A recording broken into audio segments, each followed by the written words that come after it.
네, 지금 수임 기관에서는 첫 번째 오늘 좀 토론이 될 것 같습니다.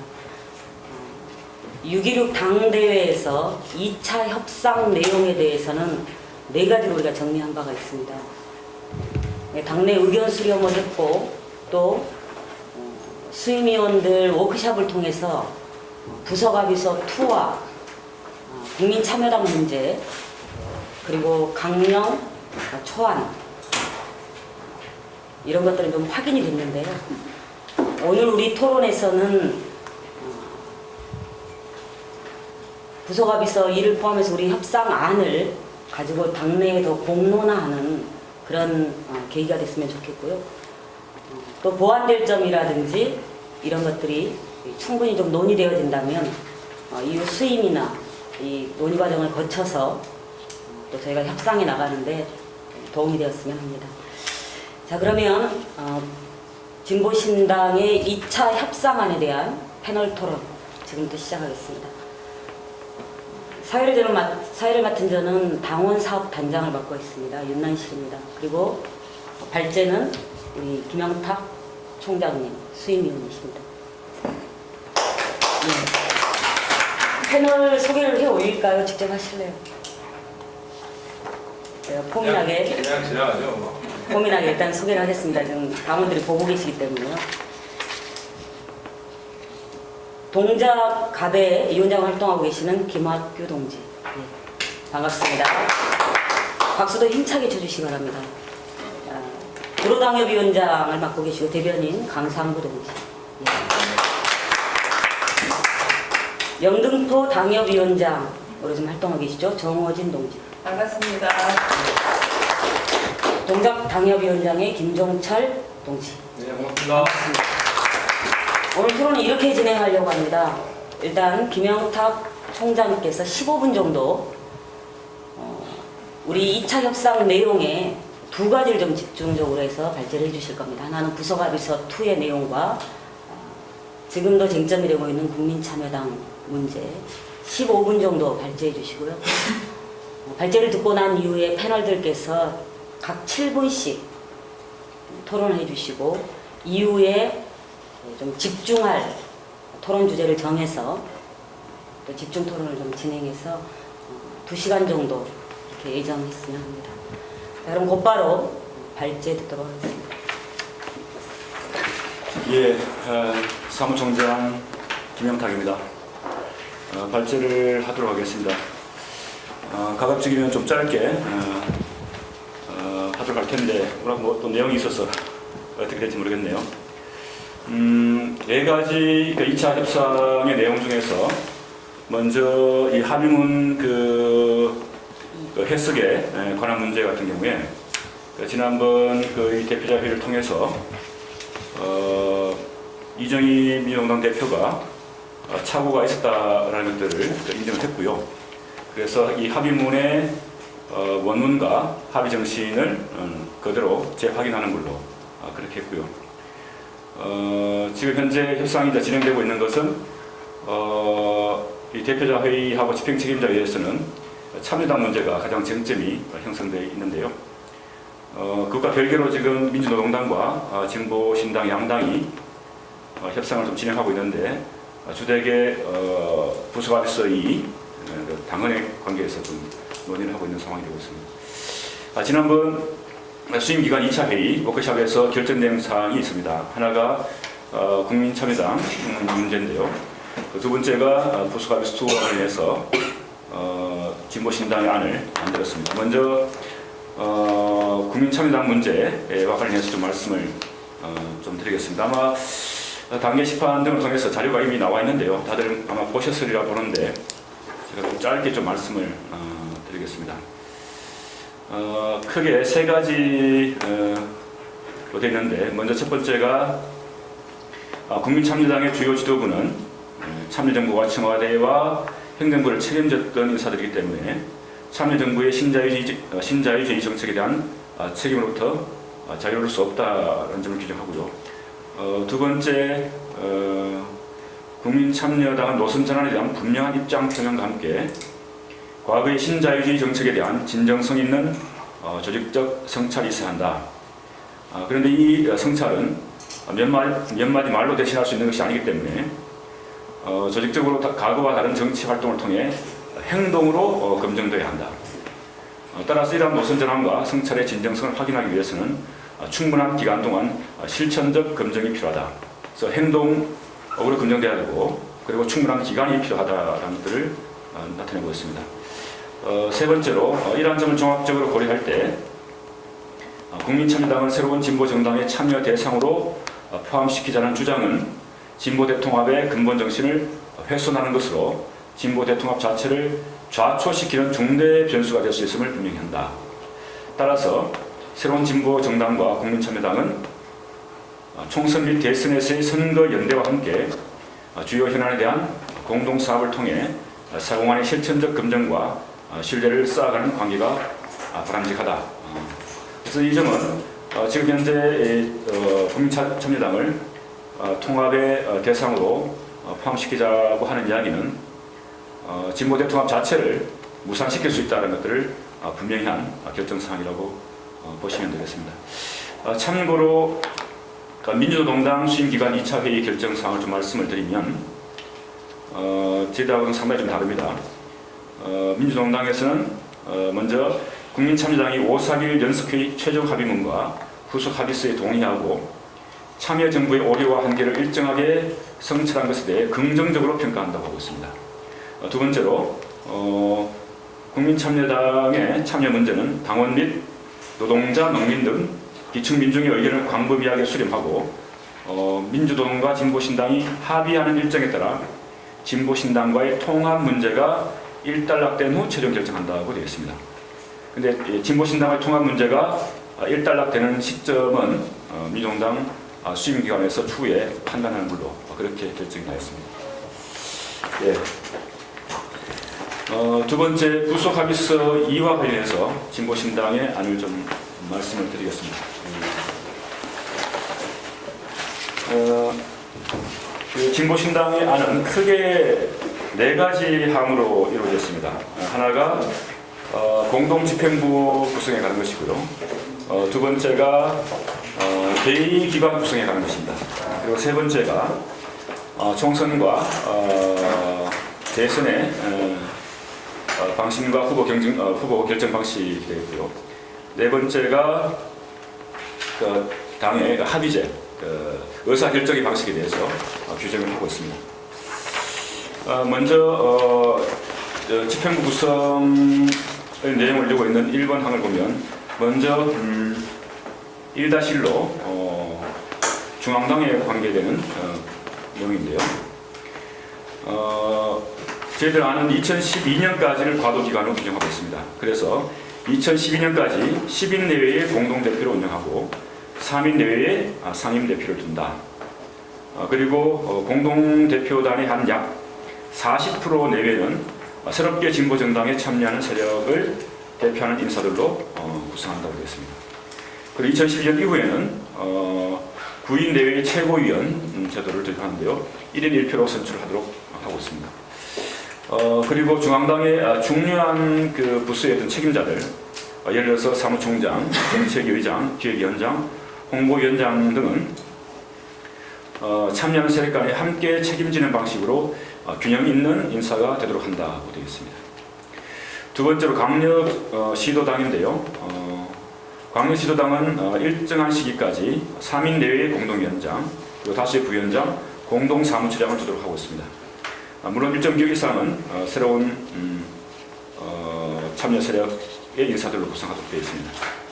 그렇긴 하지만 만약에 그 지역의 이 시도당 간에 집행부 구성에 대한 합의가 있을 경우에는 이것을 우선적으로 하도록 규정하고 있습니다.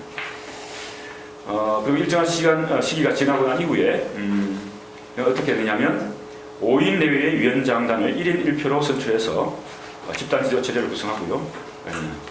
시도당 운영에서도 공동집행부 구성을 기본 원칙하고 있습니다. 그 다음 당협 운영인데요. 당협 운영은 당협 간 그 합의에 따라서 좀 다양한 운영 방식을 채택할 수 있도록 열어두고 있습니다.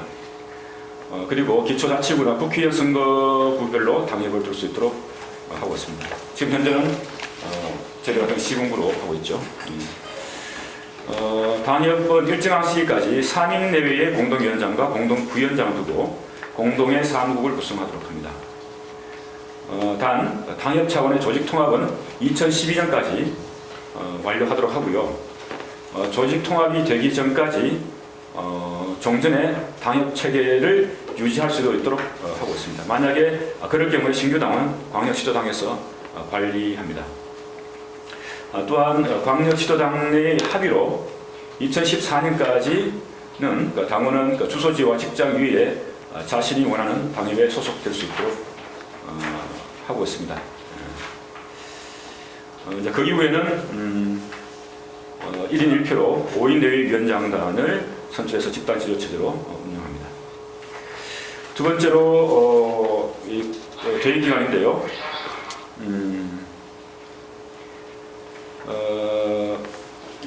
2012년까지는 과도적인 기부를 통해서 그 역할을 대신하도록 하고요. 중요 당론은 당원들의 정책 투표를 통해 결정하도록 합니다. 그 이후의 대의기간 구성은 중대 선거구제나 정책 명부제 등의 도입을 기본 방향으로 합니다. 먼저 중앙당의 과도기간은 두 가지 안이 있는데요. 하나는 100명 내외로 구성되는 가칭 상임중앙위원을 과도적으로 중앙당의 대의기간을 하는 겁니다. 이 가칭 상임중앙위원회 위원은 어떻게 하냐면 진보 정당의 수임기관의 위원을 기본으로 이제 구성합니다. 그래서 진보신당의 수임위원은 30명이고요. 민주노동당의 수임위원은 32명인데요. 여기다가 한 40% 정도를 또 외부의 어떤 세력을 대표하는 인사들로 이제 구성하면 한 100명 정도가 되게 될 것입니다. 이렇게 구성하는 방식이 1안이고요. 2안은 각 정당의 중앙위원회와 전국위원회를 동수로 조정하여 구성하는 그런 방식입니다. 저희들 전국위원 숫자가 한 87명이고요. 민주노동당 같은 경우에 한 200명 정도 되는 걸로 알고 있는데 이 숫자를 동수로 조정해서 동수가 핵심입니다. 그렇게 구성하는 것이 2안입니다.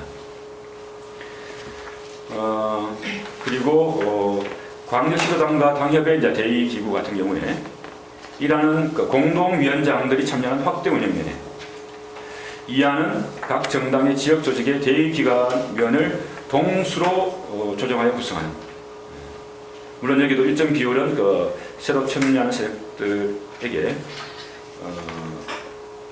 안배하는 것은 여전히 같습니다. 대의기관 이렇고요. 그러면 지금 현재 이 당의 어떤 대의 체계가 저희들 같은 경우에 당대회가 있고 전국위원회가 있는데, 이렇게 되면 전국위원회 당대회가 없어지는 것들이죠. 이런 이 과도적 대의기구가 하나로 모든 것을 결정할 수 있는데, 그러면 당원 민주주의가 훼손되는 것 아니냐라는 문제가 발생합니다. 그래서 그 과도적인 대의기관의 한계를 보완하기 위해서 총선 연대 방침, 그리고 대선 후보 선출 방식, 대선 연대 방침 등 주요 당론은 당원들의 직접 투표를 통해서 그 기본 방향을 결정하도록 합니다. 그리고 2012년 이후에는 어떻게 할 것인가? 2012년 이후의 대기간 구성 방식은 두 가지를 저희들 이제 제시하고 있는데요.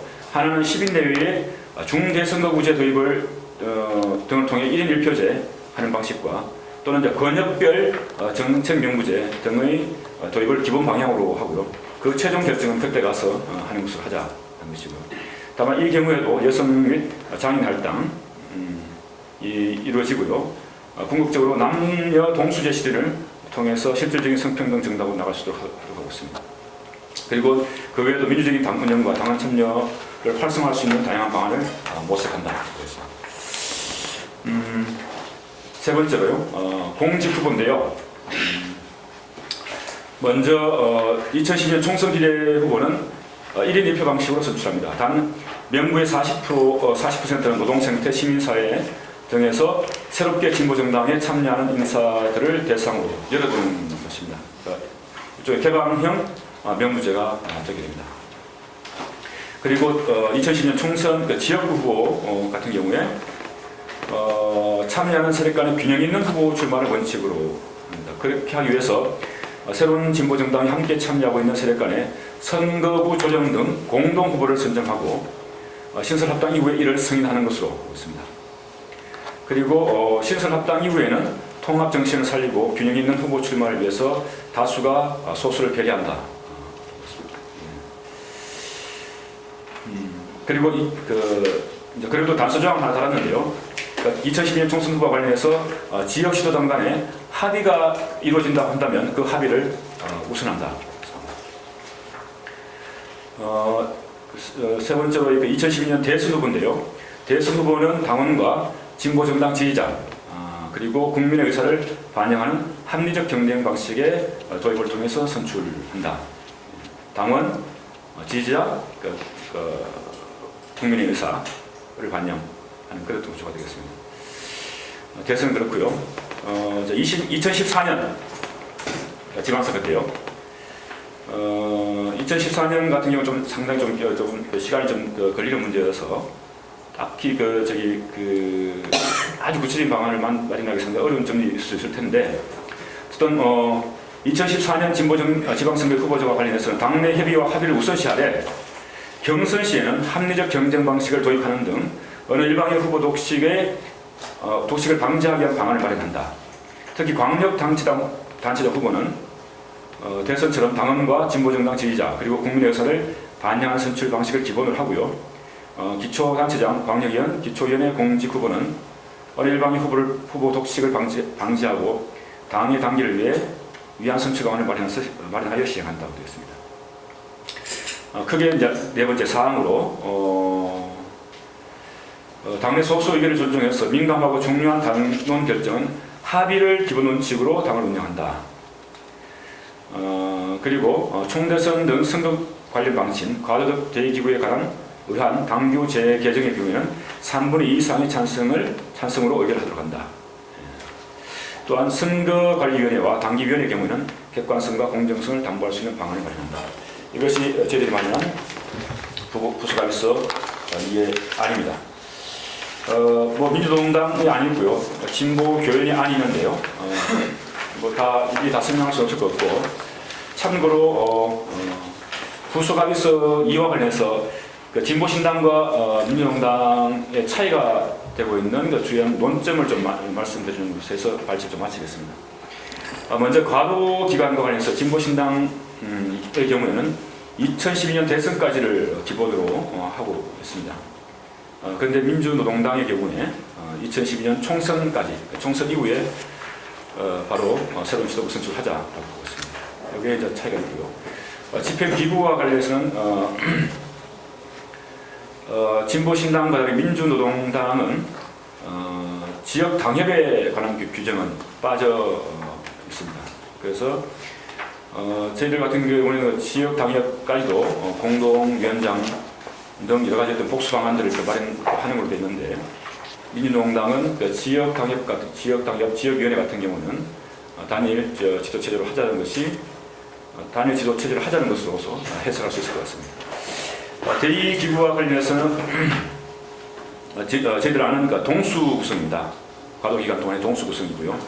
이 과도기간이 끝나면 중대선거구 1인 2표를 하거나 또는 권역별 정책명부제를 하자는 것이 저희들 입장이고요. 민주노동당은 이 각 당의 대의기구를 승계하자라는 것이고, 과도기 끝나면 단일 명부 1인 2표 하자는 것입니다. 총선 후보는 저희들 비례 같은 경우 1인 1표고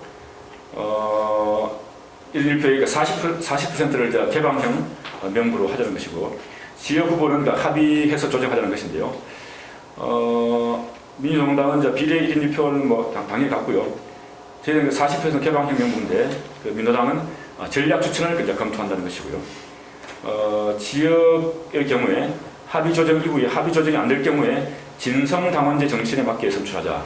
진성당원제 정신에 맞게 선출하자는 것은 최소한 한 51%의 의사는 당원들의 의사결정이 반영돼야 된다라고 하는 것입니다. 이렇게 될 경우에 진보신당으로서는 상당히 불리하게 되는 것이겠죠. 대선 후보와 관련해서는 진보신당은 당원, 진보정당 지지자, 국민의 의사를 반영하는 합리적 경쟁 방식인데, 민주노동당은 당원이 대중이 참여하는 선출 방식을 적극 검토하자. 합의제 원칙에서는 합의제 운영, 진보신당 합의제 운영 원칙이고 선거 관련 방침 및 과도기 당규 제개정 3분의 2인데 민주당은 합의제 운영 원칙을 하되 그렇지 않을 경우에 민주주의 일반 원칙에 따른다. 예, 그 정도가 현재 양당의 주요한 쟁점이 될 내용이라고 보시면 되겠습니다. 발전 여기 마치고요. 필요한 사항도 있으면 이후 토론 과정 속에서 설명을 더 하도록 하겠습니다. 네, 고맙습니다. 박수도 쳐주시고. 자, 그럼 바로 이어서 이 패널들의 토론을 들어가겠는데요. 어쨌든 2차 협상 내용 4가지 의제 중에서 2가지를 집중으로 오늘 토론은 전개하도록 하겠습니다. 그래서 먼저 국민참여당과 관련해서는 여전히 지금 중요한 논점이 되고 있기 때문에 진보신당의 수임에서 확정한 이 방침과 관련해서 별도로 의견을 좀 주셨으면 좋겠고요. 그리고 부서 합의서 2와 관련해서 패널 여러분들의 의견을 좀 듣도록 하겠습니다. 진행은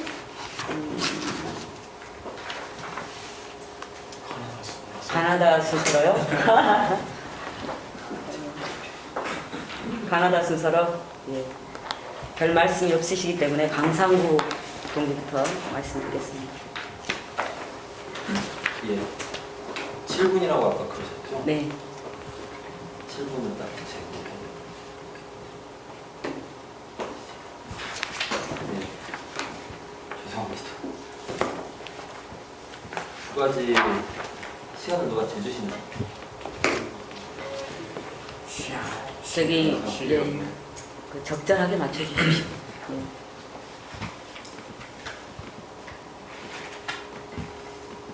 그 국민참여당 문제와 관련해서 일단 좀 말씀드리면요. 어제 그 민주노동당 이정희 대표가 한겨레신문 인터뷰하고 오늘 아침에 기자간담회를 했습니다. 기자간담회와 한겨레신문 인터뷰 내용 가운데 몇 가지 지적하고 넘어가지 않을 수 없는 문제들이 있어요. 예를 들면 국민참여당에 대해서 진보신당도 진보통합 논의의 대상으로 인정하고 있다 이렇게 얘기를 하셨습니다. 우리 진보신당 수임기관의 2차 회의 결정사항을 보시면 국민참여당을 참여 대상으로 포함시키자는 주장은 진보대 통합 자체를 좌초시키는 중대한 변수가 될 수 있다 라고 분명히 밝힌 바가 있습니다. 이거에 비춰보면 이정희 대표의 그 기자간담회에서 발언은 명백히 사실 왜곡입니다. 4월 달에 연석회의 참여를 국민참당이 요청했는데 진보신당을 고려해서 그동안 국민참여당과의 논의를 참아왔다라고 얘기를 하셨습니다. 이것도 사실 왜곡입니다. 국민참여당이 참여하지 못한 것은 민주노동당이 진보신당을 배려해서 그런 것이 아니고 당시에 연석회 참여단위들 대부분이 반대했기 때문입니다. 근데 이런 그 발언들이 그냥 이번에 불쑥 나온 게 아니죠. 이전부터 계속 그 국민참여당과의 논의는 진행이 됐습니다. 연석회의가 작년 12월 지나면서 1월부터 6월까지 진행되는 동안 알려지지 않았을 뿐이지 국민참여당과의 만남이 계속 이어져 왔습니다. 이거는 일종의 반칙 같은 겁니다. 게다가 민주노동당 수임기관 2차 회의 결정사항은 민주노동당과 진보신당이 합의하는 일정에 따라 진보신당과의 통합 문제가 일단락된 후 국민참여당의 통합진보정당 참여 문제를 최종 결정한다 이렇게 되어 있는데 이 결정의 첫 번째 의미는 이게 아시는 것처럼 만장일치로 통과됐습니다. 제가 보기에 그 첫 번째 의미는 민주노동당의 당권파와 비당권파가 공히 국민참여당과의 통합 문제에 긍정적이라고 하는 메시지를 외부에 준 것입니다. 그리고 국민참여당하고 그 전에 이정희 대표가 유시민 대표랑 만나고 책도 내고 그랬지만 공식적으로 민주노동당이 국참당 관련 입장을 밝힌 것은 이날이 처음입니다. 근데 그 결정의 내용이 진보신당과의 통합 문제가 일단락된 후 최종 결정한다. 진보신당이 그 전에 국참당에 대한 입장을 밝혔음에도 불구하고 이렇게 결정이 됐죠. 게다가 일단락이라고 하는 의미, 예를 들어서 진보신당이 통합을 결정해서 새로운 진보정당이 만들어지면 그 새로운 진보정당의 의결 기구에서 결정한다라고 하는 의미가 아닙니다. 아니고요. 일단락 이후 최종 결정이라고 했을 때 그 일단락이라고 하는 의미가 어제 오늘 나왔던 얘기를 보면 8월 4일 민주노동당 수임기관 회의에서 그 일단락의 시점을 결정하고 판단하겠다 이렇게 돼 있습니다. 제가 보기에는 국민참여당하고 통합을 무조건 한다. 그것도 민주노동당의 당권파 비당권파가 이견 없이 그걸 추진한다. 이런 그 내용이 확정이 된 것이죠.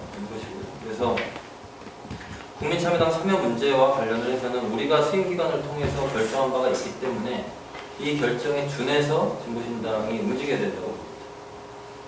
특히 그 민주노동당 혹은 연석회의 집행 책임자 연석회의 혹은 이후에 혹시 새통추가 만들어지면 거기서 공식 의제가 되어야 하는데요.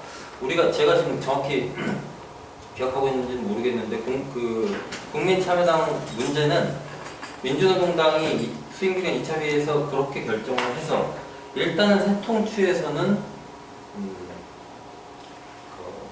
빠지는 셈이죠.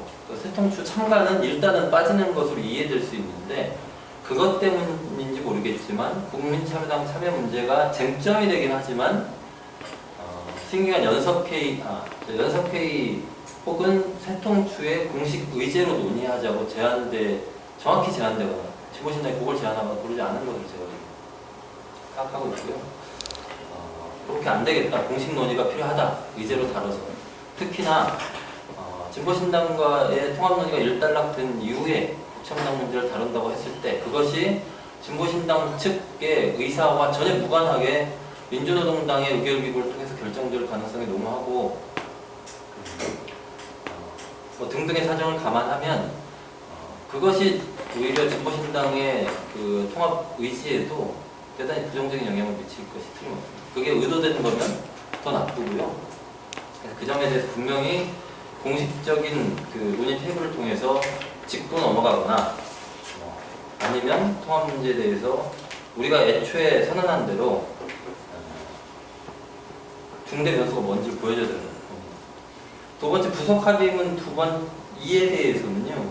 제가 어제 단계 시판에다 글도 쓰고 레리앙에 기고도 했는데 진보의 재구성의 과제를 우리가 2009년에 정했을 때 노동정치 혁신, 지역정치 혁신, 의정활동 혁신, 당내 민주주의 및 당원 참여의 혁신, 그리고 마지막으로 한국사회 구조 변화와 현실정치 변화에 따른 전략의 혁신 이렇게 해서 5가지 과제를 정리한 바가 있습니다. 그 과제에 따라서 그동안에 2009년, 2010년 사학계획도 나름대로 잡혀왔는데요.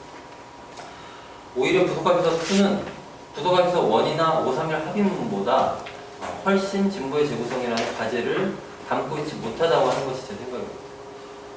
노동혁신은 구체적으로 이게 무슨 정책 대안으로 나올 수 있는 게 아니고 어떤 이 조직 전략을 가지고 뭐 정책 활동의 혁신 계획을 이 협상 과정에서 정해서 그 계획대로 갈 것이냐 하는 문제인데 그런 점에 비춰봤을 때 노동혁신은 앞에 531 합의문에도 없고요. 부속합의서 첫 번째도 당연히 없고 부속합의서 2에도 없고 아무 데도 없습니다.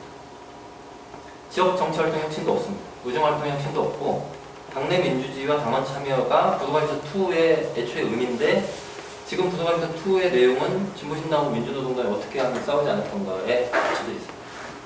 그래서 협상도 오늘 아침처럼 진보신당과 민주노동당이 따로 봅니다. 그렇게 따로 보는 것 자체가 둘이 어떻게 하면 안 싸울까를 정한다고 하는 내용에 반영된 거죠. 그 협상 테이블 자체가 그런 내용을 방해해서 구성하는 것이고요.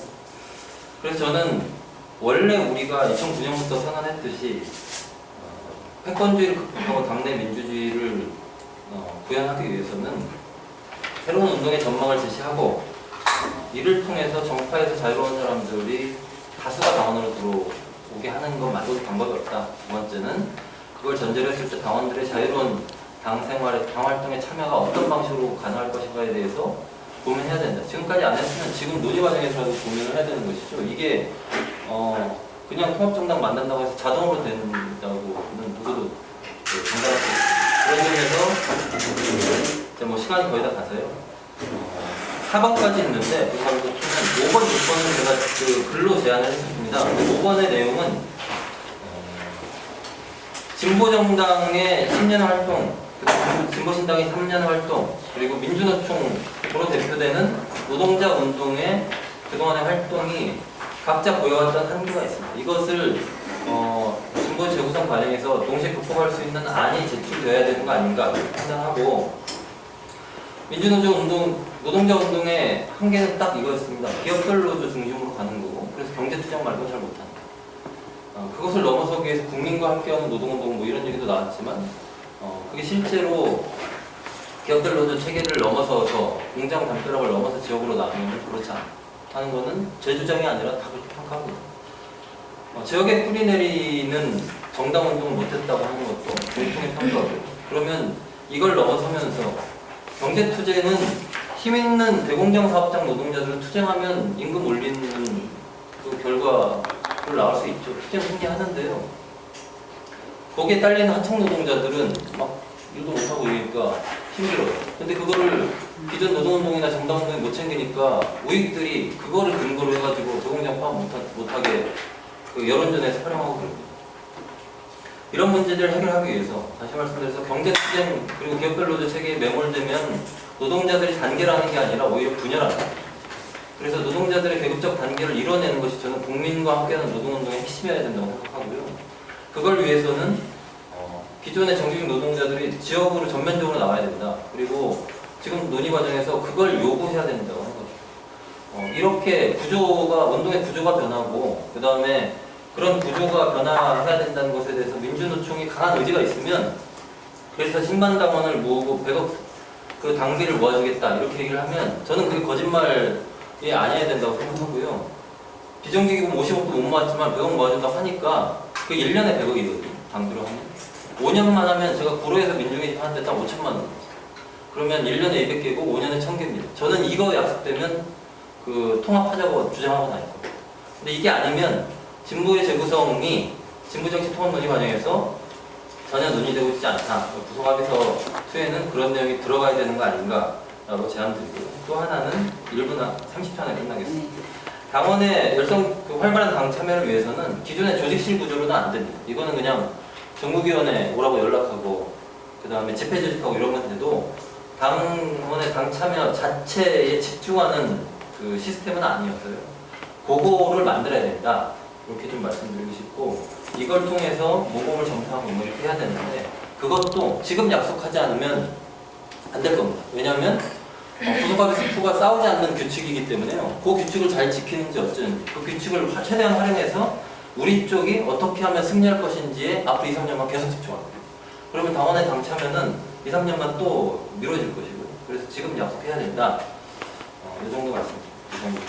네, 고맙습니다. 근데 시간을 많이 오버하셨어요. 알라는 안 되더라고요.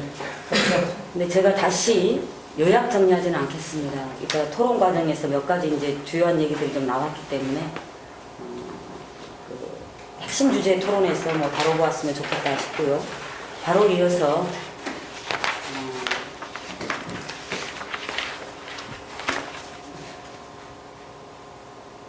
김선아 당원께서 먼저 해주셔야 될 것 같은데. 예.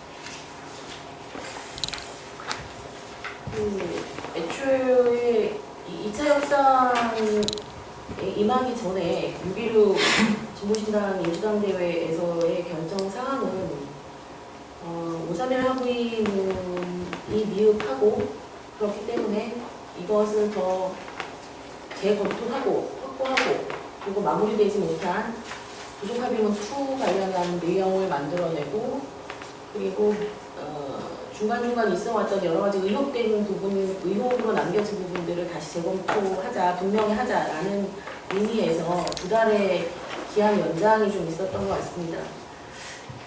그렇다고 봤을 때 사실 오늘 토론 주제를 준비를 하면서 저는 좀 난감하긴 했어요. 231 합의문에 대한 동의 여부와는 상관없이 이걸 들여다봐야 된다라는 입장인지라 굉장히 좀 난감했는데 어쨌든 그 문제는 먼저 말씀을 좀 드리고, 그리고 이 첫 번째 국참당에 대한 진보신당 수임기구의 결정 사항은 전적으로 동의를 하고 결정 사항 그 자체로는 동의를 하고요.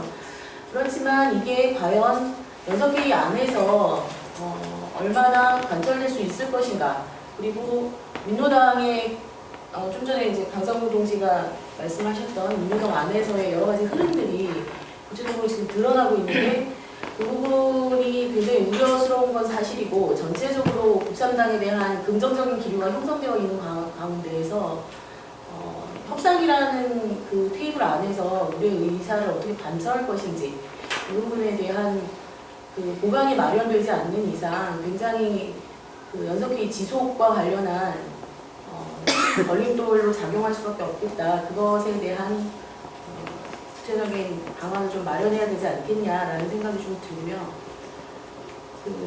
그리고 이제 두 번째 부속합의문 2와 관련해서는 실제로 이게 당내 민주주의 확보와 패권의 방지가 이제 주요한 그 주제인데 강상무 동지가 지적을 했던 것처럼 두 개의 기존의 정당, 그러니까 민주노동당과 진보신당이 적절하게 지분을 어떻게 확보하게 할 것인가, 특히나 이제 그 진보신당이 실제로 세력의 규모를 따져봤을 때는 훨씬 적지만 그 안에서 그러니까 다수 의견에 대해서 존중받기 위한 제도적인 장치로서의 여러 가지 그 방안들을 좀 모색을 하면서 제출이 된 내용인 것 같은데, 그럼에도 불구하고 그 일반적인 진보정당이 가져야 할 여러 가지 원칙들, 이런 부분들과 동떨어져서는 안 되지 않겠나라는 생각이 좀 드는 문구들이 몇 가지가 좀 보여서 굉장히 안타깝습니다. 그러니까 진성당원제라고, 저는 그 부분은 진보정당으로서 놓칠 수 없는 부분이라고 생각을 하고요.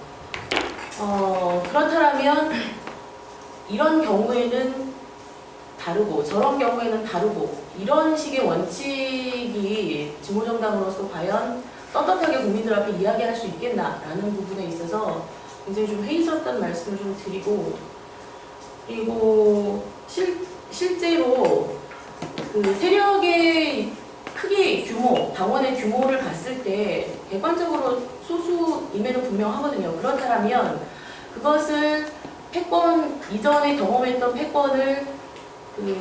패권주의가 대동하지 않게 하기 위해서는 여러 가지 내용적인 측면, 그리고 실제로 당내 민주주의가 구현되기 위한 당원들의 활발한 참여, 그리고 활동당원들의 지속적인 교육, 그리고 민주적인 당 운영이 될 수 있도록 견제할 수 있는 당원들의 그 지속적인 교육이나 정책 참여, 이런 부분들이 전제가 되어야 하는데, 그런 거에 대한 구체적인 그 방안들이 마련되어 있지 않으면, 예를 들면 강상무 동지가 제안을 했던 당원 활동 활성화 사업단, 굉장히 구체적인 표현이라서 제가 가타부타 뭐라고 말씀을 못 드리겠지만, 어쨌든 그런 식의 구체적인 내용들이 좀 확보된 상태에서 세계적인 것, 그리고 세력의 안배, 이런 부분들이 좀 논의가 되어야 앙상하지 않을 수 있겠다라고 생각을 하고, 저는 사실 제가 진보신당 당원이기 때문에 이걸 긍정적으로 봐야 할까라는 생각이 들 정도로 사실은 보편적이지 않다라는 생각을 좀 하고요.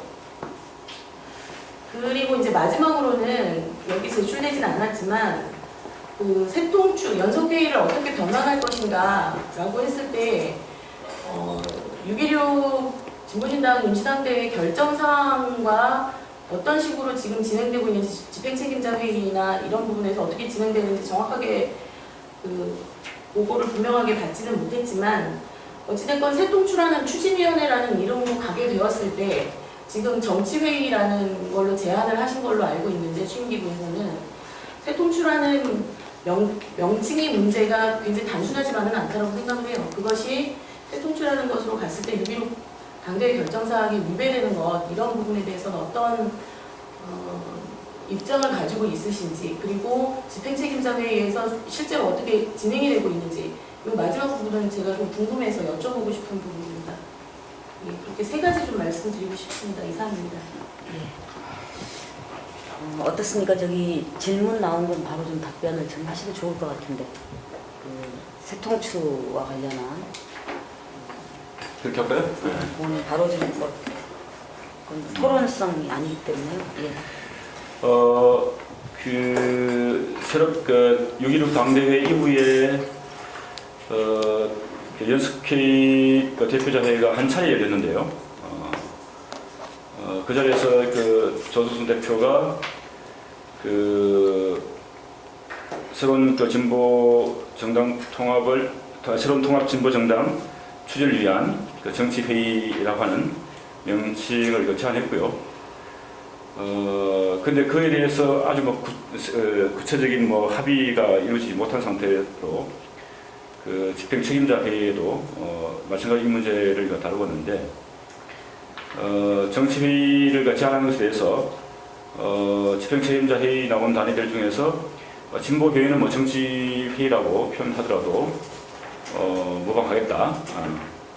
그리고 이제 빈민 단위는 뭐 그 추진위원회가 됐든 뭐 정치회의가 됐든 크게 뭐 문제 삼을 것은 없겠다 라고 하는 그런 입장을 밝혔는데, 그 외의 단위들은 그 5.3.1 합의문 문안 그대로 그 추진위원회라는 명칭을 유지해야 된다는 그런 입장을 좀 밝혔습니다.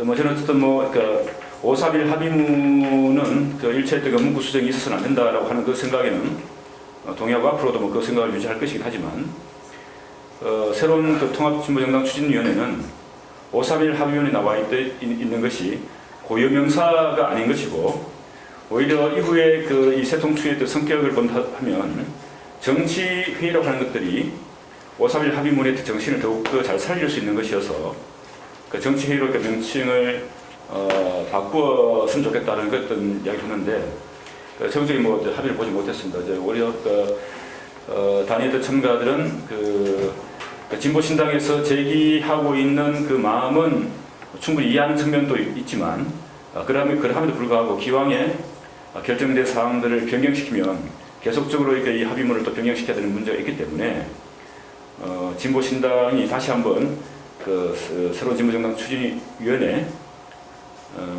유지할 것을 좀 재논의해달라는 그랬던 요청을 하는 것이었고요.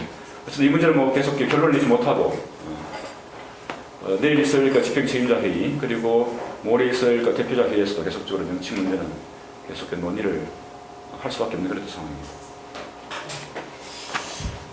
토론이 필요하시면 이따 토론 주제로 삼아서 얘기를 계속하도록 하고요. 일단 질문이었기 때문에 답변 이렇게 좀 가름하도록 하겠습니다.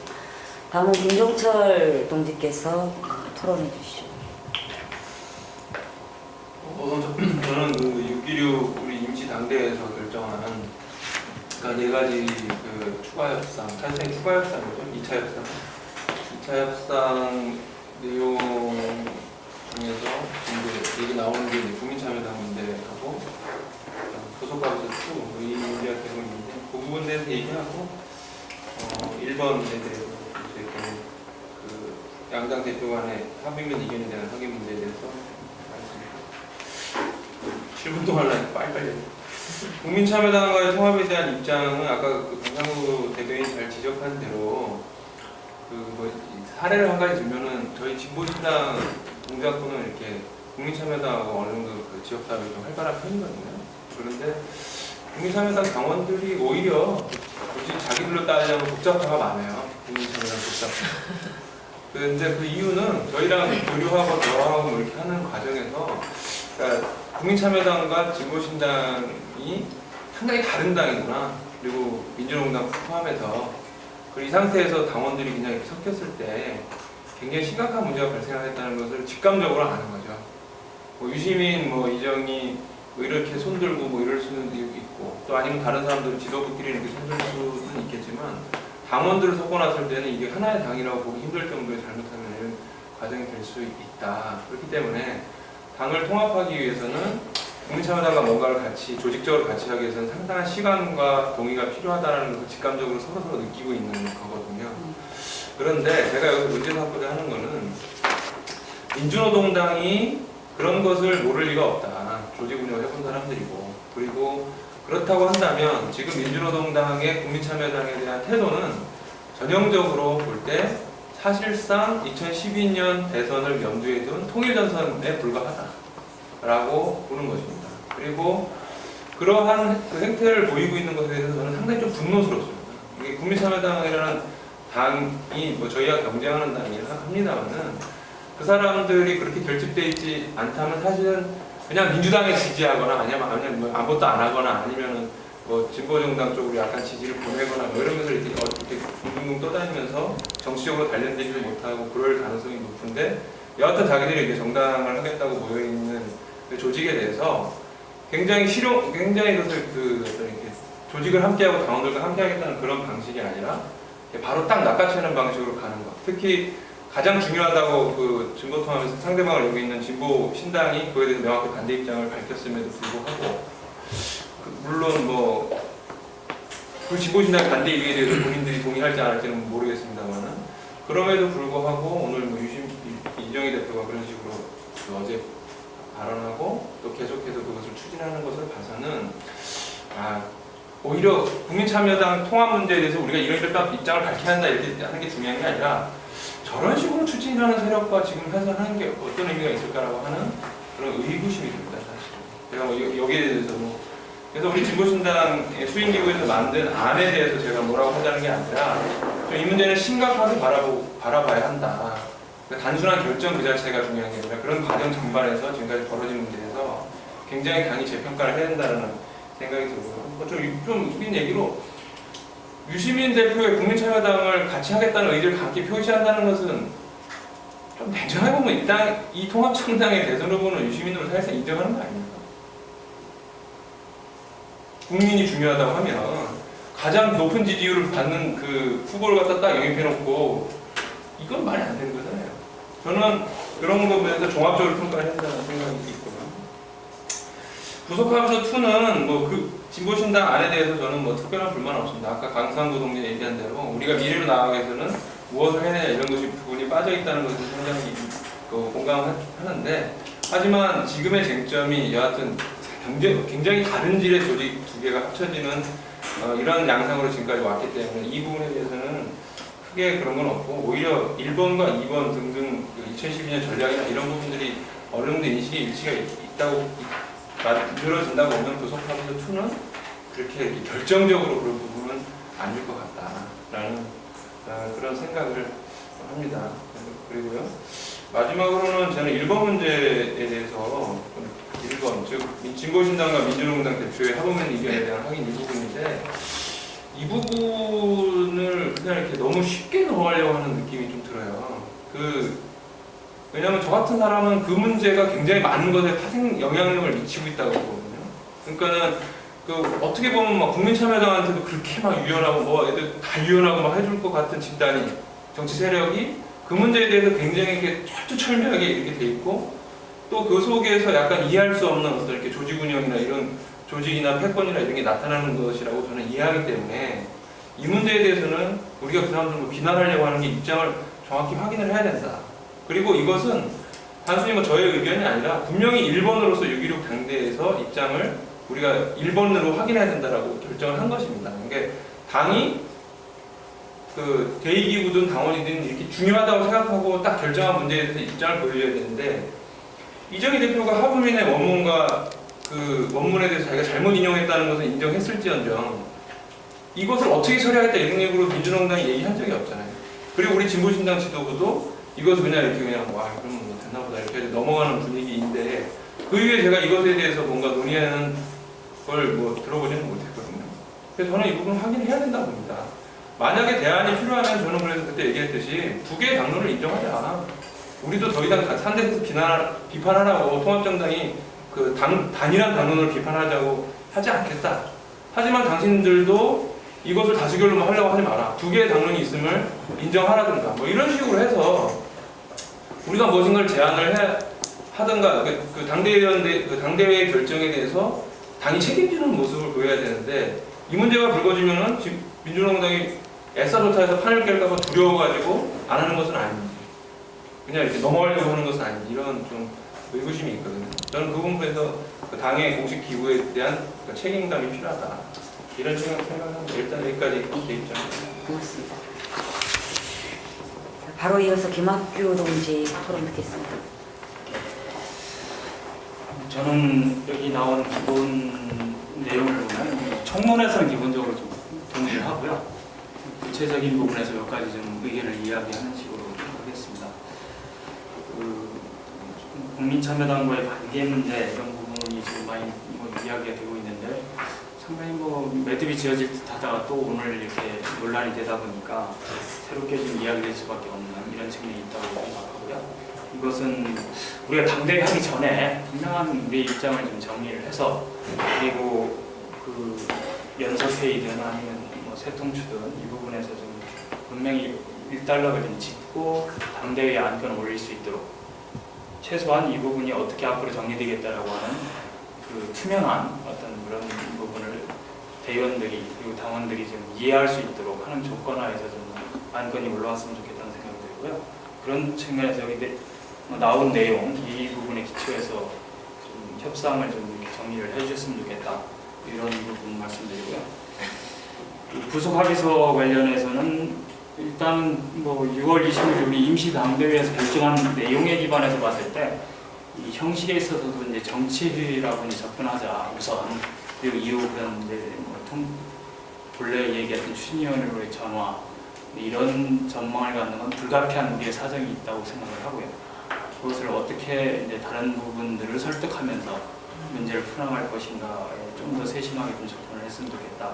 그리고 내용상으로 볼 때는 이제 우리가 기본적으로 이제 9월달에 진보대 통합을 이제 일종의 창당대회를 통해서 이제 기본적으로 완성을 하자 이런 거는 이제 2012년의 전망을 보면서 일정을 좀 생각하는 거라고 생각을 하는데 이 내용적으로 보면 또 그게 만만치 않단 말이죠. 그래서 이제 이 과도기를 이제 2012년까지 설정하고 있는 것 이런 것도 이제 우리 당의 사정도 그렇고 실질적인 또 지금까지 관계를 본다라고 하면 불가피하다 이런 생각이 듭니다. 그래서 그런 문제의식을 좀 더 분명히 한다고 한다면 과도기를 언제로 할 거냐라는 측면을 분명히 한 거에서는 의미가 있는데 좀 더 분명히 하려면 예를 들어서 실질적인 진보대 통합은 2012년 말에 완성한다라든지 이런 것을 좀 더 좀 분명히 드러나도록 이 내용에 좀 반영을 한다면 좋겠다는 생각이 듭니다. 그래서 실질적으로 우리 당의 조건 이런 걸 본다고 했을 때 그리고 좀 전에 김종철 동지도 이야기했는데 과거에 여러 가지 문제 제기를 하셨고 했는데 이 안에 대해서 상당히 특별히 얘기할 게 없다라고 할 정도로 많은 의견을 좀 반영한 것이 아닌가. 저는 이제 개인적으로는 처음에 이제 그런 이야기를 했을 때는 야 이게 잘못해서 개그 콘서트 소재로 이게 채택되면 어떻게 하나 이런 걱정을 많이 했었는데 이야기를 쭉 하면서 많이 그런 문제의식에 공감이 가는 부분이 많이 있었어요. 그래서 지역 조직 같은 경우는 2012년 말까지 통합하는 걸 목표로 하자. 물론 이제 빨리 되는 부분은 빨리 하는 건데 사정이 좀 여의치 않은 부분은 그걸 인정을 하면서 2012년 말까지 이게 통합을 완료하는 것으로 이렇게 하자라고 하는 것은 바로 그런 문제의식을 반영한 거라고 생각하고 사실 그거 자체가 이제 2012년 말까지 이제 실질적 대통합을 이제 완성하는 것으로 이렇게 전망한다라고 하는 데는 상당히 의미가 있다고 생각을 하고요. 민주노동당 안이 간 부분에 약간 비판적으로 좀 접근을 해보면 그 총선 이후의 대선까지 과정은 사실은 대선 후보를 중심으로 많이 움직이게 될 것이다. 대선 후보를 중심으로 움직이기 때문에 기본적인 당 조직을 재구성하는 부분이 가장 핵심적인 문제는 아닌 것 같다. 그래서 좀 충분히 좀 납득시키면 설득해 볼 수 있지 않겠는가 이런 생각이 듭니다. 그래서 그런 부분 좀 참고해 주셨으면 좋겠고요. 그러면서 내용상 이제 좀 더 접근해 보면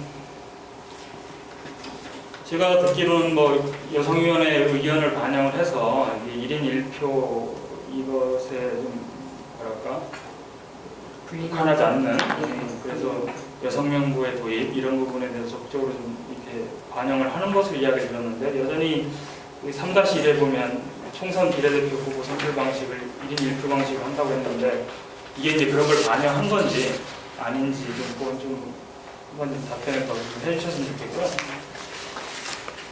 그리고 다른 부분에서는 기본적으로 아까 강상구 동지가 저도 레디앙에 쓴 글을 보면서 많은 이 고민을 좀 해봤는데 기본 문제의식은 많이 좀 동의를 합니다. 이게 패권주의를 극복한다는 게 뭔가, 이 두 당 간의 이렇게 조화를 최대한 이루기 위한 노력, 서로 조심하는 문제, 이런 거는 뭐 반드시 필요한 문제긴 하지만 그것으로 극복되는 건 아니지 않는가. 그 이후 어떻게 할 거냐. 미래지향적으로 본다라고 한다면, 그래서 이제 과거 지역 활동을 계속 해나가면 느낀 부분이, 실제로 이제 과거 민주노동당이 어느 시점부터 이제 지역 조직이 양상한 조직만 남고 실질적인 지역 정치 활동을 잘 못하고, 그렇게 되면서 지역 조직의 간부들이나 활동가들이 내부 정치에 좀 이렇게 매몰되게 되는, 그 과정에서 이제 패권주의 문제라든지 공격화되는 이런 과정이 있었다고 생각하는데, 그런 문제를 어떻게 극복할 거냐라고 하는 부분은 중앙정치 수준에서만 해결될 수 있는 부분이 아니고, 특히 이제 지역 조직이, 지역 정치가 되게 활성화되고 지역 조직의 기반이 강화되고 이런 것이 상당히 중요한 문제인데, 그런 점에서는 강상구 동지 문제의식이 상당히 좀 적극적이라고 생각하고 긍정적으로 검토될 수 있다고 보는데, 거기에서 너무 또 한 측면의 경험만 너무 구체화해서 그걸 일반화하는 건 또 문제가 있을 수 있겠다. 예를 들어서 민중의 집 사례라든지 민주노총의 어떤 특별당 당비 이거 얻는 문제를 어떻게 활용할 거냐, 이런 식으로 접근하면 이게 구체적으로 들어간다기보다도 좀 엉뚱한 데로 빠질 가능성이 많다는 생각이 들고요. 그래서 기본적으로는 그런 지역 정치 활성화 그리고 지역 기반 강화, 이것을 위해서 우리가 무엇을 할 것인가라고 하는 것, 이런 부분을 이 통합 과정에서 좀 구체화할 수 있는 이런 어떤 논의 틀이든 아니면 기관을 뭐 준비한다든지 하는 것은 반드시 필요하겠다. 그 속에서 이제 우리의 경험으로 보면 민중의 집, 마을학교, 뭐 지역 연구소, 지역별로 또 편차도 많이 있고, 그래서 또 일반화하는 것도 안 맞다. 그래서 이 노동정치 활성화라고 하는 것이 핵심적인 문제라고는 생각하지만, 지역 조직 차원에서 접근해 보면 지역별로 또 핵심적으로 접근해야 할 과제가 다를 수도 있기 때문에, 이걸 좀 더 추상화해서 지역 정치 활성화, 그 지역 기반 강화를 위한 어떤 방안을 만들기 위한 노력, 이것을 하기 위한 좀 대안 같은 걸 적극 제시하면서 그걸 준비해서 지역 조직과 중앙 조직의 그 기관이 서로 소통하면서 좀 새로운 대안을, 지역 정치의 새로운 대안을 좀 만들어 나가기 위한 노력, 이런 거를 좀 반영할 수 있는 어떤 고민을 좀 했으면 좋겠다는 게 하나 있고요. 그리고 역시 중요한 건 이제 당원 참여를 활성화하는 문제인데, 내용 상황에 보면 이제 진보개헌 같은 경우도 여러 가지 의견을 제시를 하고 있더라고요. 거기 같은 경우는 당 참여 활동의 직접적인 경험은 상당히 취약하긴 하지만 또 나름대로 고민이 많이 있는 것 같아요. 그래서 가령 이제 뭐 지역당에서 이제 부문위원회, 소모임, 동호회 등의 당원 참여를 의무화하자, 뭐 이런 표현도 있더라고요. 근데 이제 이게 의무화라고 했을 때는 또 여러 가지 고민이 드는 부분이 있죠. 그렇게 하는 사람들만 그럼 당권을 줄 거냐? 그래서 이런 문제도 있기 때문에 그런 부분을 너무 이렇게 한 가지를 가지고 그걸 이게 어떤 내용에 지금 명시할 문제가 아니라, 그런 문제의식을 살리고 반영할 수 있는 방안이 뭔가를 이렇게, 그런 논의 틀, 그리고 그걸 구체화할 수 있는 틀을 좀 초기에 만들고 그것의 성과에 기반해서 좀 확산해 나가는, 그리고 이제 정식화해 나가는 어떤 이런 식의 접근이 필요하겠다. 그래서 이제 그게 이제 강상구 동지가 표현한 뭐 당원 참여 활성화 사업단이라고 표현할지 뭐라고 표현할지 모르겠는데, 근데 그런 부분에서 너무 세부적인 지금 안을 가지고 뭐 우리가 안을 가지고 저쪽하고 협상할 문제도 아니라고 보고, 그리고 협상의 결과도 그런 식의 세부적인 안으로 합의할 문제는 아니라고 보고, 그런 문제의식을 살려서 구체화할 수 있는 방안이 뭔가, 그런 비전이나 뭐 논의 틀, 풀어나갈 수 있는 방향, 이런 거를 좀 잡아나가는 게 지금 단계에서 해야 할 일이 아니겠는가. 그래서 그런 문제의식을 살리면서도 그걸 좀 더 현실에 맞게, 현 조건에 맞게 좀 정식화하고 정비했으면 좋겠다, 이런 생각입니다. 고맙습니다. 그 여성연구 관련해서는 짧게 정리 가능해 주시죠. 그러니까 당시 그 공직 여성명부 정책이 실현돼야 된다고 하는 것이 당그 여성위원회의 어떤 권고 입장이었습니다. 그래서 그 우리 수임기관 회의에서 그 논의가 좀 있었는데요. 주택의 여성 명부제를 별도로 분리해서 이제 하고자 하는 것이 그 주된 이유가 자칫 할당의 정치인은 다 실현한다 하더라도 이 득표가 낮은 순위가 위로 올라간 것에 의해서 생겨날 수 있는 지도력의 훼손 이런 것들이 이제 가장 크게 이제 문제점을 제기했던 것이거든요. 네, 그런데 그래서 그것이 당직과 같은 경우, 당직이었던 경우에는 지도력의 훼손이라고 하는 것들이 실제로 당 운영에 있어서 문제가 될 수 있다고 이제 볼 수 있겠지만, 그러나 이 총선 비례의 경우에 비례했던 후보일 경우에 공직일 경우에 굳이 그것이 이 지도력의 어떤 문제로 이해할 수 있는 측면은 아닌 것 같다라고 하는 그런 의견들이 상당히 많았습니다. 그래서 당직의 경우에는 분리명부까지 이제 고려해서 하는 것이지만 여기서 이야기하고 있는 총선의 어떤 이 비례 후보 같은 경우에 굳이 분리명부를 하지 않는다 하더라도 애초에 50% 여성 할당의 정신은 충분히 반영될 수 있는 것이기 때문에 굳이 여기 손댈 필요가 있나. 그리고 이게 분리명부를 했을 경우에 각각 이제 1인 2표가 되는 것이어서 애초에 이제 패권주의를 방지하고자 했던 구속합의서 2, 패권주의를 방지하고자 했던 그 정신이 오롯이 좀 실현되지 않는 그런 현실적인 문제도 있다. 그래서 이 두 가지를 다 같이 좀 감안해서 총선 비례 후보 같은 경우에 단일 명부의 1인 1표제로 하는 것이 맞겠다. 그렇게 좀 판단을 내린 바가 있습니다. 자, 정호진 동지 이어서 토론 듣겠습니다. 국민사회당 관련해서 지금 여기 수행기관 2차 회의 결정사항 같은 경우는 저도 기본적으로 존중을 하고요. 여기 계신 분들 중에서 다른 의견이 있지 않을 것 같습니다. 근데 다만 좀 바라보는 부분에 있어서 좀 다른 점을 좀 말씀드리면, 저는 지금 두 분께서 이전에 민노당 대표의 최근에 한겨레 발언 인터뷰라든가 오늘 있었던 취임 1주년 기자회견 관련돼서 이러저러 지적해 주셨고, 저도 그 부분에 대해서는 상당히 동의합니다. 사실 지금 진보의 통합을 얘기함에도 불구하고 한쪽에서는 지금 다른 모습을 보여주고 있고 의구심을 자아내게 하고 있고, 또 한쪽에서는 사실관계가 다른 얘기를 하는 부분이 있기 때문에 그 부분에 있어서 부적절한 발언이라든가 태도에 대한 부분들은 분명히 문제가 있지만, 사실은 더 중요한 부분은 저는 지금 개인적으로 저는 새로운 진보정당이 건설되기를 바라는 당사자임에도 불구하고 이 국민참여당이 이 새로운 진보정당 통합의 국면에 지금 개입하면서 사실 통합이냐 아니면 독자냐가 중요한 게 아니라 진보정치 혹은 진보정당 운동의 독자성을 유지 강화시킬 거냐 안 할 것이냐가 저는 더 큰 문제라고 봅니다. 사실 만약에 혹은 그걸 바라는 분들도 계시겠지만 민주노동당과 국민참여당이 전체가 되었던 부분이 됐던 신설할당이 이런 과정을 거치게 된다면 저는 그거 다 숙시고 볼 일이 결코 아니라고 봅니다. 민주노동당에 대한 실험가 있고 좋고 싫음이 있고 잘한 것과 한계가 분명히 있지만 지난 한 12년간 진보정치 운동, 진보정당에 있어서 나름의 유의미하고 큰 역사를 갖고 있다고 봅니다. 근데 만약에 그렇게 된다면 사실은 진보정치, 진보정당 운동의 12년, 13년의 성과라는 부분에 있어서 상당한 치명풀이 있게 되는 것이고, 그 부분에 있어서 저희 또한도 저는 자유로울 수 없다고 봅니다. 그렇기 때문에 저는 이 부분에 있어서는 당이 일단 수행기관 회의를 통해서 나온 결정과 관련된 이러저러한 강한 어필과 더불어서 사실 이 부분에 대해서는 그냥 말만 해서 되는 문제는 아니라고 봅니다. 힘을 좀 모아야 된다고 보거든요. 연속해 있는 단위들, 민주노총, 국악계 등등 여러 단위들이 힘을 모으고 이 부분에 있어서는 분명한 전선을 좀 거야 되는 것이지, 아마 저럴 것이야, 저렇게 될 것이야 라고 선언적으로 얘기하는 부분들은 저는 지금에 있어서는 좀 사치가 아닌가 이런 판단이 듭니다.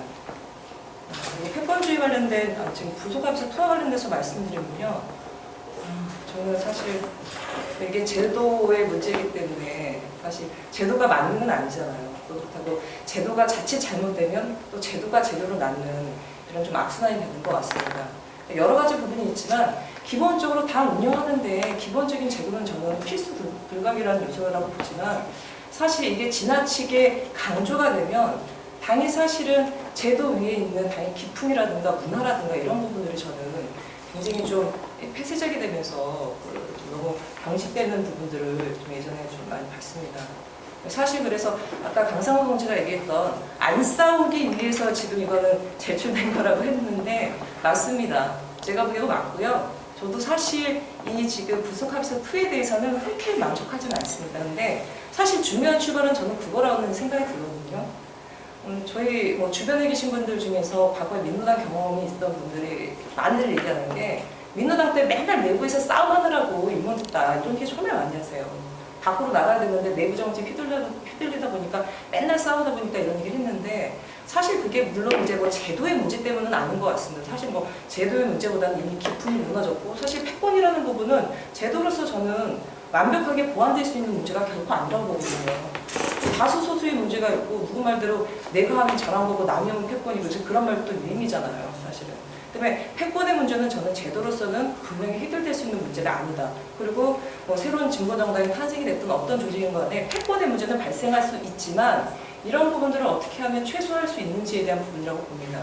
그렇기 때문에 저는 부속합의서 2와 관련돼서 만족하진 않지만 지금 일단은 패권주의 문제 때문에 고민하는 거기 때문에 안 싸우는 부분에 집중될 수밖에 없다는 부분을 일단 인정하고요. 두 번째는 뭐 많이들 얘기하셨는데 예를 들어 당원 참여라든가 그다음에 지역 조직과 관련돼서 우리 강상호 동지는 민주노총 10만 양변사 이런 얘기도 말씀하시고 있는데 저도 동의합니다. 근데 다만 지금 부속합의서 2에 대한 부분들은 사실은 당의 정치 노선 혹은 조직 노선, 당의 성격 이런 부분들이 사실 총괄된 속에서 하나하나 정리가 돼야 되는 부분이거든요. 그래서 예를 들어 이거는 당원 당규에 반영되는데 당원 당규에 예를 들어 민주노총에서 10만 당원을 조직해서 이 부분이 반영되는 건 아닌 것 같습니다. 그거는 조직 노선이라든가 이런 속에서 반영되는 부분이고 사실 저는 이걸 보면서 몇 가지 가장 고민했던 거는 뭐 다들 지적하셨겠지만 당의 지도 집행 체계에 대한 운영과 선출 그다음에 뭐 투표 방식에 대한 부분 이거 중심으로 된 부분은 한계인데 사실 부문할당이라든가 직능단위에 대한 문제를 어떻게 할 것이냐 이런 문제도 사실은 좀 빠져 있고요. 공직자에 대한 운영은 어떻게 할 것인가 이건 사실 뭐 선거 때만 막 말라갔다가 나중에 쏙 들어가 버리는 이런 부분들이 사실 좀 누락되어 있는 부분이 좀 있는 것 같습니다. 그리고 덧붙여서 저는 사실은 이 당의 그러니까 뭐 패권주의 극복을 중시한 당의 운영을 얘기할 때 사실 첫 번째는 당원에 대한 얘기를 해야 된다고 보거든요. 저희 진보신당 2008년도 제2창당위원회 때도 사실은 당원당규, 뭐 강령 제정을 비롯해서 당원당규 그때 다시 한번 개정하고 등등 할 때도 사실은 당원에 대한 논란이 약간 있었습니다. 당원을 어떻게 규정할 것인가 등등. 사실 당원 활성화, 당원 참여에 대해서는 많은 분들이 다 바라는 부분이고 그동안 사실은 이런 얘기하기는 적절하진 않지만 민노당 때부터 다양한 얘기들이 많이 됐었습니다. 근데도 불구하고 사실 한계에 봉착했고 진보교인이 얘기했는 여기 부분에 있는 동호회라든가 무슨 뭐 여러 가지 부분이 있지 않습니까? 다 있었어요. 이게 왜 안 되는가? 왜 안 되는가에 대한 전 진단이 있어야 될까 동시에 이 변화하는 흐름에 대한 진단도 좀 냉철히 돼야 된다고 봅니다. 저도 이제 당협위원장 하고 이제 이러다 보니까 이 당원에 대한 부분을 어떻게 할 것인가 참 고민되더라고요. 어떤 당원은 나는 당비 10,000원만 내는 게 진보 정당, 진보 신당을 위해서 내 할 일을 다 하는 것이오라고 서슴없이 말씀하시는 분들도 계시고 물리적인 시간 때문에 나오고 싶어도 못 나오는 당원분들도 계시고 아마 당원이 확대되고 더 커지면 이런 경향이 좀 많아지지 않을까. 또 최근에는 이 진보를 소비하는 거 아니냐, 소위 말해서 뭐 촛불정부 이외에 이런 뭐 경향에 대한 분석도 있는데 당원에 대한 부분들을 어떻게 하냐에 따라서 저는 좀 실타래가 많이 좀 풀어지지 않을까라고 생각이 듭니다. 그리고 끝으로 말씀드리면 여성과 관련된 부분에 있어서는 저는 이 단일 명부 그 선출에 대한 거는 우리 여성위원회가 어떤 입장을 제출했는지 모르겠지만 저는 그것은 진보정당 운동에서 특히 여성의 정당을 얘기하는 속에서는 굉장히 후퇴하는 것이라고 봅니다. 그냥 민주당이나 과거 열린우리당이 예를 들어 단일 명부를 해서 여성을 공직이든 뭐 저는 당직이든 마찬가지인데요. 후순위에 있는 여성을 이렇게 배치하는 부분에 대해서는 사실 그거 구색맞추기입니다. 여성의 정당을 얘기하는 당이라고 한다면 다들 동의하시잖아요. 말씀하실 때는 당 운영에 있어서는 당이 지향하는 가치가 녹아들어야 된다고 얘기했는데 왜 이렇게 분절적으로 사고하는지 저는 이해를 못하겠고요. 민주노동당이 1인 1표 한다고 하는데 저는 거의 맞출 생각은 우리의 그림 필요가 없다고 봅니다. 그리고 더불어서 저는 공직도 마찬가지라고 봅니다. 공직은 본의 아니게 홀수, 짝수, 남녀 이렇게 교차로 배정이 되기 때문에 이거 1인 1표를 하자라고 얘기하실 수도 있습니다. 뭐 그 부분에 있어서 크게 문제가 있겠냐라고 하겠지만 사실 저는 이게 리더십의 문제뿐만 아니라 과소대표되는 부분에 있어서도 저는 그 부분에 있어서 우리가 좀 고민을 해야 되는 거 아니냐. 소수자 얘기를 했는데 이 약자인 여성이 뭐 과소대표되는 부분에 대해서는 사실 저는 동의를 못하겠습니다. 얘기가 좀 길어지는데요. 한 말씀만 더 드리면요. 저는 당일 투표 방식과 관련돼서 지금 중대선거구제랑 정책명부 이제 도입 부분 했는데 저는 이 부분이 정말 고민이 많이 되는 부분입니다. 개인적으로 중대선거구제라는 부분들에 있어서 서울이라는 지역을 놓고 봤을 때는 저는 이건 말도 안 되는데 지역을 놓고 보면 사실 고민되는 부분이 있거든요. 새로운 진보정당이 통합됐을 때 지역 내에서의 그냥 객관적인 당원수에 있어서 편차가 존재하는 부분이 있기 때문에 중대선거구제를 도입하는 부분이 일정 정도 패권을 도입하는 부분에 도움이 된다는 부분은 좀 동의를 하는데 한편으로 보면 이게 당의 불관과는 안 맞습니다. 사실은. 왜냐면 일단은 당원협의회, 지역위원회를 골반으로 두게 된다면 사실은 지역위원회에서 선출, 물론 투표는 하는데요. 그 내에서 선출단위는 당협과 관련된 간부들밖에 없는 거죠. 그러다 보면 어느 지역 같은 경우는 대의원이든 중앙위원이 안 나오는 이런 부분이 있기 때문에 점진적으로 아마 당장은 모르겠지만 점진적으로는 골반과 대의 체계를 맞추는 부분이 필요하다는 판단이 들고요. 정책명부제는 저는 진보위원 자료 보면서 공부를 좀 제가 더 해야 되는지 어떤지 모르겠지만 제가 이렇게 말씀드리면 화낼 수도 있을 텐데 진보위원회에서 저는 그냥 이게 말씀으로는 의견그룹들을 이렇게 실명제하고 하는데 의견그룹 사실 정파 아닌가요? 정파 등록제 그대로 하자라는 얘기라는 게 첫 번째 들었고요. 이게 어떻게 보면 정책과 관련된 얘기를 등등 하는데 예를 들어서 당직 선거에 있어서 얼마만큼 차별성이 정착적이 있는가. 그다음에 공직선거에 있어서는 뭐 저는 일정 정도 있겠지만 과연 이것이 실효성이 있는가라는 부분이 들고 결국에는 선거 때 정책명부 투표제를 하게 되면 의견그룹 정파에서 사람 내고 의견그룹 사람들 캠프가 되는 거 아닌가라는 좀 너무 제가 이렇게 말씀드리면 좀 죄송스럽지만 그냥 잘 몰라서요. 그런 생각이 들었습니다. 네, 고맙습니다. 그래도 다들 10분씩은 채우시는데 저 질문했습니다. 예, 예, 감사하고요. 일단 국민참여당 관련해서는 이 토론자들 다 공히 당 수임위에서 결정한 국민참여당에 대한 참여 문제에 대해서 이게 진보대 통합을 자초시키는 중대변수다라고 하는 이 결정이 올바르다라고 하는 데는 이견이 좀 없는 것 같고요.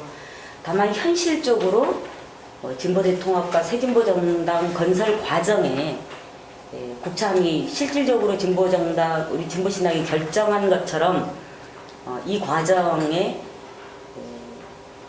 국참이 변수가 되지 않도록 하는 이런 구체적인 부분에 대해서는 의제화시키자. 또는 좀 더 강하게 얘기해야 된다. 아니면 정말 뭔가 액션이 필요한 거 아니냐, 더 나아가서는. 이후에 이제 구체적인 그 협상에 있어서의 우리 전술에 대한 그런 의견까지도 좀 더 붙여주신 것 같습니다. 부서가 비서2 관련해서는 일단 이것이 과거 진보정당의 그 오류나 한계를 극복하기 위해서 일단 부서가 비서2가 패권주의 극복 방안이라고 하는 것에 이제 방점이 찍어져 있었기 때문에 아무래도 그 양당이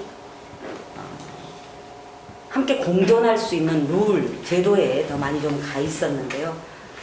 전체적으로는 우리 김선아 동지께서는 조금 이건 저는 좀 확인을 좀 해보고 싶은데 좀 결을 달리하셨습니다만 대부분에 대해서는 동의를 좀 해주셨고, 다만 우리 강상구 동지께서는 진보신당이 자기 과제로 삼았던 진보 재구성이 이 부서가 비서2에 좀 더 녹아들어 갈 수 있는 더 긍정적이고 더 진취적인 그런 우리안을 만드는 데 있어서 좀 미흡하다라고 하는 부분까지를 추가로도 좀 얘기를 해주셨던 것 같고요.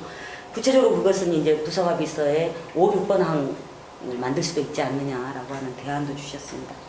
그러나 다 공히 좀 얘기해 주셨던 것은 결국 패권의 핵심은 당원이 당의 주인 노릇을 했느냐라고 하는 부분인데, 그런 측면에서 당원의 교육이든 당 사업의 당원의 참여든 관련해서 당원이라고 하는 이 부분이